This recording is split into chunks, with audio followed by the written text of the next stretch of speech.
ఒంగోలు నగరంలో ట్రాఫిక్ అస్తవ్యస్తంగా మారింది. రోడ్లపై ఎక్కడ పడితే అక్కడ వాహనాలు నిలిపివేయడం వల్ల రాకపోకల అంతరాయం కలుగుతుంది. రోడ్ల మార్జిన్లను ఆక్రమించి వ్యాపార కార్యకలాపాలు సాగిస్తుండటంతో సమస్య పెరుగుతుంది. నగరంలో తోపుడు బండ్ల వ్యాపారులు ఇష్టానుసారంగా రోడ్ల మీద ఉంచి తమ వ్యాపారం చేస్తున్నారు. అదే సమయంలో వాహనదారులు రోడ్లపై వాహనాలు నిలిపి పండ్లు, ఇతర సామాగ్రి కొనుగోలు చేస్తున్నారు. దీంతో ట్రాఫిక్కు అంతరాయం ఏర్పడుతుంది.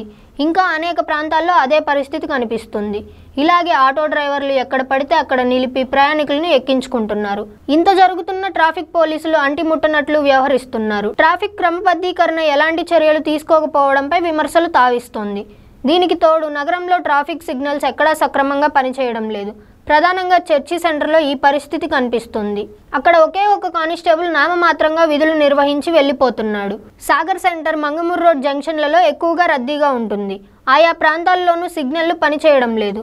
దీంతో తరచుగా వాహన రాకపోకలకు అంతరాయం ఏర్పడుతున్నది. సుమారు 2 నెలలుగా సిగ్నల్ లైట్లు మరమ్మతులు పట్టించుకొని నాదుడే కనిపించడం లేదు. నగరంలో ఎక్కడ వాహనాలు పార్కింగ్ చేసేందుకు స్థలం లేదు. దీంతో వాహనదారులు ఆయా ప్రాంతాల్లో ఉన్న దుకాణాల వద్ద రోడ్లపై నిలిపివేస్తున్నారు. ముఖ్యంగా కార్లు ఎక్కడ పడితే అక్కడ నిలిపివేయడం వల్ల ట్రంక్ రోడ్లో వాహనాలు రద్దీ పెరుగుతుంది. గాంధీ రోడ్లోనూ అదే సమస్య నెలకొంది. అలాగే షాపింగ్ మాల్స్, బ్యాంకులు, బార్ అండ్ రెస్టారెంట్ల వద్ద పార్కింగ్ లేక రోడ్లపైనే వాహనాలు నిలిపివేస్తున్నారు. అయినా కార్పొరేషన్ సిబ్బంది కానీ, ట్రాఫిక్ పోలీసులు కానీ ఎవరూ పట్టించుకోవడం లేదు. నగరంలో ట్రాఫిక్ సమస్య పెరుగుతూ ఉన్నది. ట్రాఫిక్ను నియంత్రించడానికి, క్రమబద్ధీకరించడానికి ఒక పథకం ప్రకారం ప్రభుత్వం వ్యవహరించట్లేదు, అధికారులు పట్టించుకోవట్లేదు. రకరకాల పార్కింగ్ ఏరియాలను కేటాయిస్తే కొంత సర్దుబాటు కావడానికి అవకాశం ఉంటుంది. ఆ ప్రయత్నం లేదు. ఇప్పుడు ట్రాఫిక్ నియంత్రణకి ప్రభుత్వం అధికారులు ఎంచుకున్న ఏకైక మార్గం ఏంటంటే ఫైన్లు విపరీతంగా వేయడం. కాబట్టి వాహన చోదకుల్ని చైతన్యవంతం చేయటం, ట్రాఫిక్ని క్రమబద్ధీకరించడం, నియంత్రించడం కోసం చర్యలు తీసుకొని అప్పుడు కూడా పాటించకపోతే మనం ఫైన్లు వేస్తే దాని అర్థం ఉంటుంది. రెండోది, దూకుడుగా ప్రయాణాలు చేసేవాళ్ళు, కుర్రవాళ్ళు, వీళ్ళ మీద కొంత వేసినా అనుకోవచ్చు. కానీ ప్రతి ఒక్కరిని ఆపి ప్రజల నుంచి డబ్బు పొందడమే పరమావధిగా ఈ ప్రభుత్వం భావించడం అనేది సరైనది కాదు. అందువల్ల ట్రాఫిక్ నియంత్రణ అంటే కేవలం వసూలే కాదు, దానికోసమే అన్ని రకాల చర్యలు తీసుకొని చేస్తే బాగుంటుంది. అప్పుడు ప్రయాణాలకి సౌకర్యంగా ఉంటుంది, నగర వాతావరణం ప్రశాంతంగా ఉంటుంది. ఫైన్ల ద్వారా ట్రాఫిక్ సమస్యను మనం కంట్రోల్ చేయలేం. కానీ కంట్రోల్ కావాలంటే ముందర వాళ్ళందరినీ ఎడ్యుకేట్ చేయాలా. రెండోది, ట్రాఫిక్ రూల్స్ని సక్రమంగా పోలీసులు పాటించే విధంగా ఉండాలా.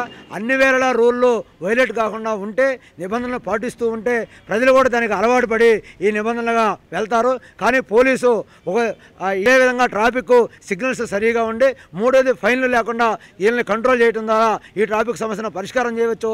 ఆ విధంగా ఆలోచించకుండా ప్రభుత్వము, ఇక్కడ పోలీసు ఫైన్ల ద్వారానే దీన్ని కంట్రోల్ చేయొచ్చని ప్రజల్ని చాలా ఇబ్బందులు పెడుతున్నారు, ప్రజల మీద భారాలు వేస్తున్నారు.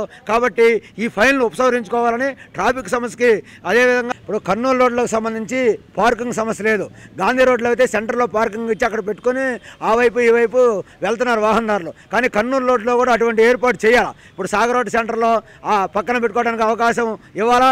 అదేవిధంగా ఈ కర్నూలు రోడ్లో అటువంటి సమస్య చాలా తీవ్రంగా ఉంది. రూల్స్ కానీ లేకపోతే వెయిటింగ్ చేయడానికి ప్లేస్ కానీ లేకపోతే నగరంలో, పట్టణాల్లో అడ్డదిడ్డాలుగా వాహనాలు తోలుకునేదానికి అవకాశం ఇస్తూ, మరి గుంటలమయమైన రోడ్లు లేకపోతే కాలువలు పోడ్చినటువంటి పరిస్థితుల్లో మరి ఈరోజు నూతన రహదారుల చట్టం తేవటం చాలా దారుణమైన విషయం.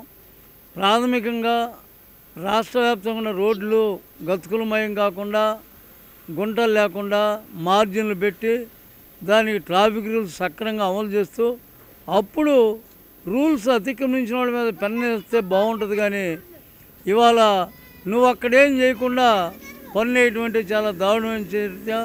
ప్రస్తుతం రాష్ట్ర ప్రభుత్వం వెనువెంటనే రోడ్లన్నీ